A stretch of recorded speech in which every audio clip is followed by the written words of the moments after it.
And to talk more about this, we are joined from Washington, D.C. by Chuck Todd, the host and moderator of Meet the Press. Chuck, another day, another farewell Friday at the White House.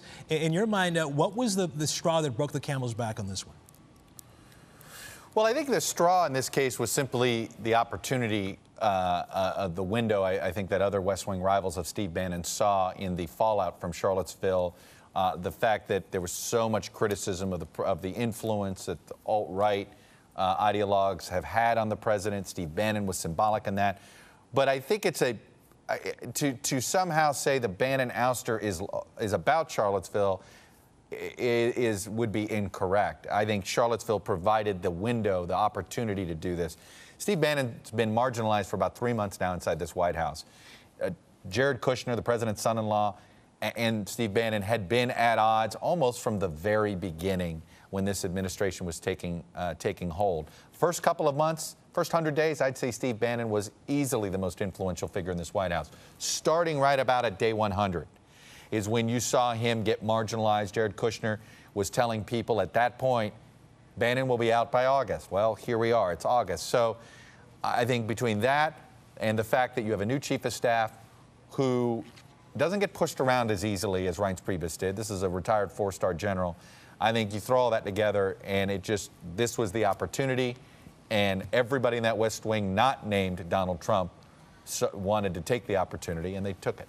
Let me ask you this. In a week of big deals at the White House, where does this Bannon ouster fit in this week? You know, I'm glad you asked it that way. It's probably 3 or 4 or 5, whatever, on the major story list, and long-term impact, I would say we'll see.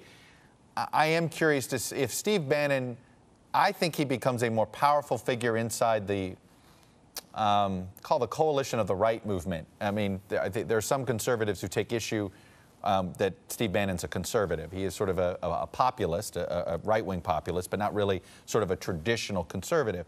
If he does, though, decide to become sort of the Roger Ailes of this populist right and uses it to take Breitbart and become an even bigger media influence on our politics, well, then he can become a very powerful person, and then we would say this was a huge week.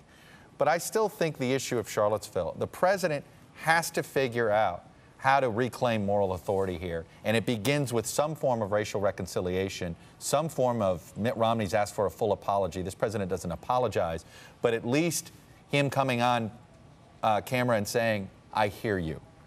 I need to understand this issue better. Something like that to at least begin the healing process. Because if we don't get there, Russ, I don't know how this presidency can be functional.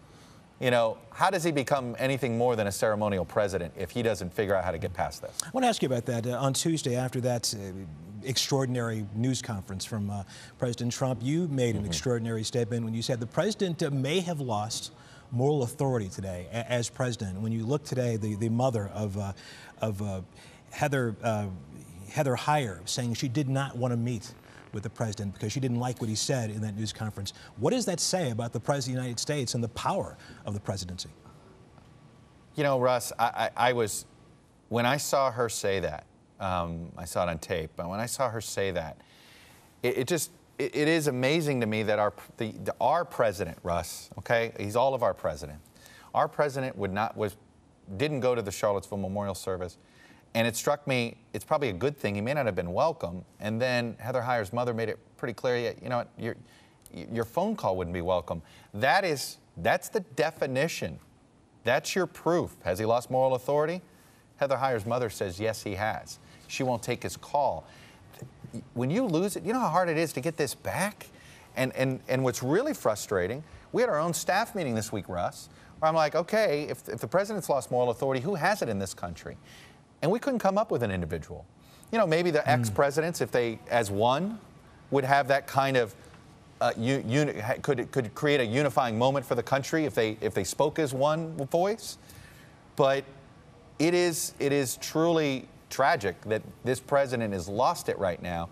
He has got to see this as a crisis, and he's got to see it as a crisis that he's got to try to address. Chuck Todd, host and moderator of Meet the Press. We will see you on Sunday. Thanks so much.